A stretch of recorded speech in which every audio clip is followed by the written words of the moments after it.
Okay, Kathy, you gave us some information, sweetheart.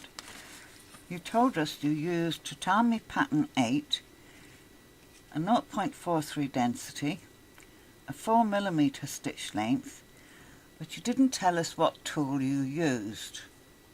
The only way I could get a tatami pattern 8 and a rectangle was to use my block tool, digitized blocks. So I set my grid up for 4mm, and I used my grid to give me a 4mm wide line. You're probably looking at the screen and thinking, oh my god, why has she got that dark blue background? Well, it's because I want to see the needle penetrations and the patterns they build up and the underlay. And the first thing I'm going to do is I'm going to hit M on my keyboard, and it won't give it to me while I'm recording. Beelzebub. So I'm going to pause the recording. Won't give me it either while it's paused. Doesn't like me using my recorder. So I'm going to stop the video. Okay, I've restarted. This is part 2, and I've got my measuring stick. Here it is. Now I'm going to measure from the tip of that stitch to where my trace line is. And the trace line is this black line here. And that says it's 0.28. I'm going to take it into where the edge run is, and that says 0.5. So that's half a millimetre in. I want you to look at the patterning that's being made up by the tatami stitch, and I'm sorry, but you're going to have to put up with the measuring tool. The reason? Doesn't like me opening it when I'm recording. So I'm going to come over to, and it's not going to let me. Oh, I can't keep turning it on and off, and I'm going to have to. So I'm going to stop it here. Okay, now I can't activate my measuring tool for a while, but we've got the image in front of us, and you can see the pattern that's being set up, and you can see some of these stitches are quite short, even though you've got a 4mm stitch chosen. So now I'm going to come over to Object Properties, Stitching. Highlight this, Underlay Type, Edge Run. Fine. Stitch length, I prefer 2.8. Margin from edge. Now, we already know the margin from the edge is 5mm for normal. So, open up. Medium. And it's dropped right down. Okay. Now I'm going to change the underlay type on number 2, and I'm going to turn that into a zigzag. I want my stitch length to be 2.8, so I enter a 5. Don't ask me why.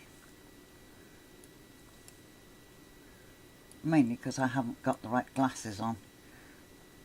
And I want the spacing to be 2.5. Margin from edge, medium. Thank you. Oh, pull comp on 3. And now let's take a look at this. That's the top of our zigzag. That's our edge run. And this line to that outside edge is our 0.3 of a millimetre pull comp, and already you can see there's not the volume of needle penetrations that we had in the previous selection, which was the tatami underlay. Tatami is great over a big shape. In a line, go for zigzag. Treat it exactly as you would a satin stitch. Either single zigzag or double zigzag, and set your stitch lengths for 2.8 and 2.5. There's going to be a lot less stress on this now with a zigzag, hopefully.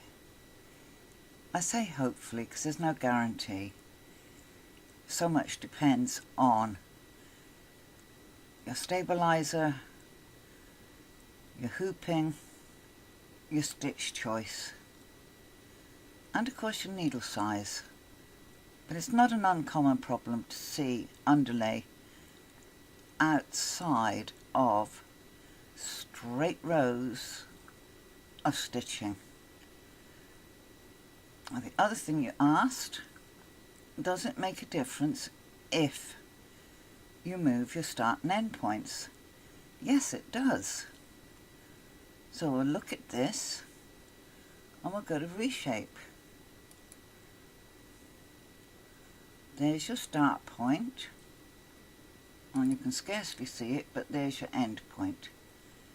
Now, if I move those both together, so as I only have a short hop and a skip to my next shape, I'm going to have to force the program to put another row of stitching in.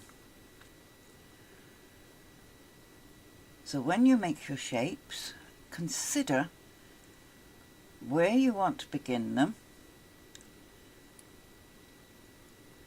because you're going to be putting another one in. So consider starting halfway down a long edge. So when you begin the next one, you can begin halfway down a long edge. Now I'm going to have to close here, Kathy.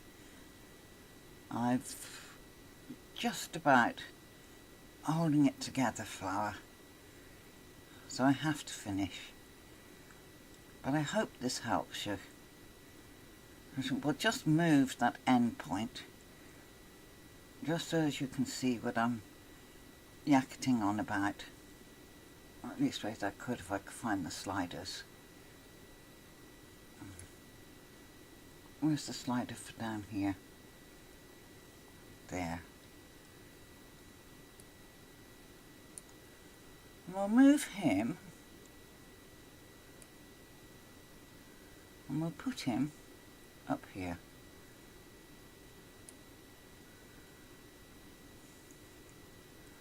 Now, see the extra stitches it's put in? That's all extra needle points. And now let's move the start position, and we'll put him down with the end point. Now watch for the extra stitches. There they are.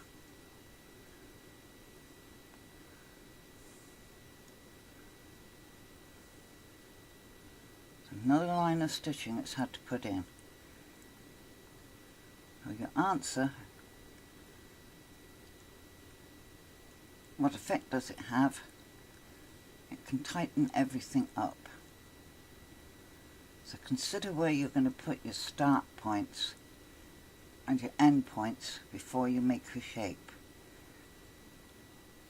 Never start in a corner, always start on a long edge. Right, I'm off now, love. I've had it, I really have.